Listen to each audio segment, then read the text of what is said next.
प्राचीन नगर कांचीपुरम एक ऐसा शहर है जहां पत्थर भी बोलते हैं। खास तौर पे 7वीं सदी के पल्लव राजवंश युग का शहर का सबसे पुराना और मशहूर कैलाशनाथर मंदिर।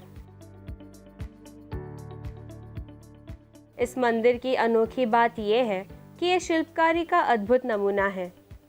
माना जाता है कि यहाँ की शिल्पकारी कई अन्य परंपराओं से प्रभावित रही है। इस मंदिर पर दक्षिण भारत के सबसे महान मंदिर होने की मुहर लगी हुई है। ऐसा भी माना जाता है कि कैलाशनाथ मंदिर ने एक बार इस शहर को बर्बाद होने से बचा भी लिया था। हिंदू धर्म के हिसाब से कांचीपुरम की गिनती देश के 7 पवित्र शहरों में होती है, जिनमें अयोध्या, मथुरा, हरिद्वार, काशी, उज्जैन और द्वारका शामिल हैं। पल्लव राजवंश बुनियादी तौर पर आंध्र प्रदेश क्षेत्र से आए थे, लेकिन उन्होंने 3री या 4थी शताब्दी से लेकर 9वीं शताब्दी तक उत्तरी तमिलनाडु पर राज किया और कांचीपुरम को अपनी राजधानी बनाया। कैलाशनाथ मंदिर के निर्माण का काम नरसिम्हावर्मन द्वितीय ने सन 700 में शुरू करवाया था। जैसे जैसे पल्लवों का उत्थान होता गया, वैसे वैसे मंदिर के शिल्प का स्तर बेहतर होता गया। नरसिम्हावर्मन द्वितीय के पुत्र महेंद्रवर्मन तृतीय ने सामने वाला हिस्सा बनवाया और साथ ही गोपुरम यानी मीनार भी बनवाया। कांची का महान गहना कहे जाने वाले इस मंदिर को पहले राजा सिम्हेश्वर गृहम के नाम से जाना जाता था। बाद में इसे राजसिम्हा का शिव मंदिर कहा जाने लगा, जो नरसिम्हावर्मन के नामों में से एक है। वहां जाने पर एक आकृति जो सबसे ज्यादा दिखाई देती है वो है शेर की। उसकी वजह यह है कि न सिर्फ राजा नरसिम्हावर्मन ने खुद बल्कि पूरे पल्लव राजवंश ने शेर को ही अपने प्रतीक चिन्ह की तरह अपनाया था।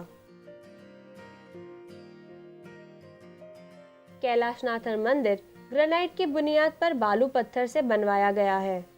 विशेषज्ञों का कहना है कि दक्षिण के मंदिरों में पत्थरों से बनाए जाने वाले ये आरंभिक काल का मंदिर है। इससे पहले मंदिर या तो लकड़ी के या चट्टानों को काटकर बनाए जाते थे। इस मंदिर से दक्षिण में भारत निर्माण की नई परंपरा शुरू हुई। उसके कई नए और अद्भुत नमूने भी देखने को मिलते हैं। कैलाशनाथर मंदिर अपने आप में एक संपूर्ण मंदिर परिसर है। यहाँ गर्भगृह है, मंडल है, ऊंची चहार दीवारें हैं, प्रवेश द्वार है और गोपुरम या मीनार है।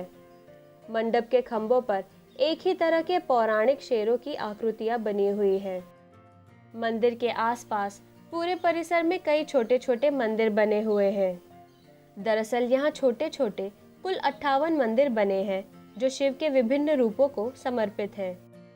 ये मंदिर परिसर के चहार दीवारों के भीतरी तरफ के रास्तों पर आलों के अंदर बने हैं। मुख्य मंदिर में 16 पक्षीय काले ग्रेनाइट पत्थर से बना शिवलिंग है। मंदिर की बाहरी दीवार पर आपको शिव की विभिन्न आकृतियां उकेरी हुई मिलेंगी। मुख्य मंदिर पर भी विभिन्न क्रीड़ाओं में मग्न शिव की कई मुद्राओं को प्रस्तुत किया गया है।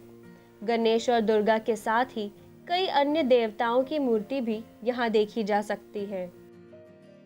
स्थानीय मान्यताओं के अनुसार युद्ध के अवसरों पर यह मंदिर पूरे राज्य के लिए सबसे सुरक्षित स्थान हुआ करता था। यहाँ तमिल ब्राह्मी भाषा में लिखे शिलालेखों से हमें मध्ययुगीन इतिहास का भी पता लगता है। उदाहरण के लिए यहाँ चालुक्य वंश के राजा विक्रमादित्य का भी एक शिलालेख है। विक्रमादित्य ने मंदिर निर्माण के 30 साल बाद कांचीपुरम पर विजय हासिल की थी। शिलालेख के मुताबिक वो मंदिर को देखकर इतना अभिभूत हो गए कि उन्होंने पूरे शहर को बर्बाद करने का अपना इरादा बदल दिया। कैलाशनाथर मंदिर में पाए जाने वाले मूर्ति शिल्प बेहद सुंदर हैं, लेकिन मंदिर की कई अद्भुत कलाकृतियों का कहीं पता नहीं चलता। ऐसा माना जाता है कि आज हमें जो महज पत्थर दिखाई दे रहे हैं, असल में वो कभी चटक रंगों से सजे हुए थे। वो रंगाई सिर्फ दीवारों तक सीमित नहीं थी, बल्कि मूर्तियां भी रंगी हुई थी। यहाँ की अधिकतर पेंटिंग गुम हो चुकी हैं और इस मंदिर को मरम्मत की सख्त ज़रूरत है। अंदर की दीवारों पर पेंटिंगों के निशान आज भी देखे जा सकते हैं। मूर्तियों पर भी प्लास्टर के निशान दिखाई देते हैं। हालांकि कैलाशनाथर मंदिर दक्षिण में मदुरै की मीनाक्षी मंदिर या रामनाथपुरम के रामनाथ स्वामी मंदिर की तरह बड़ा तो नहीं है, लेकिन ये महत्वपूर्ण है क्योंकि ये सबसे पुराना मंदिर है जिसने दूसरों को प्रेरित किया।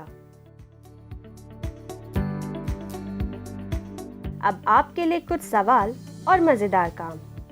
इन सवालों के जवाब अपनी आर्टबुक में लिखें। कांचीपुरम का कैलाशनाथ मंदिर भारत में किस वंश से जुड़ा है? कैलाशनाथ मंदिर किस पदार्थ से बना है?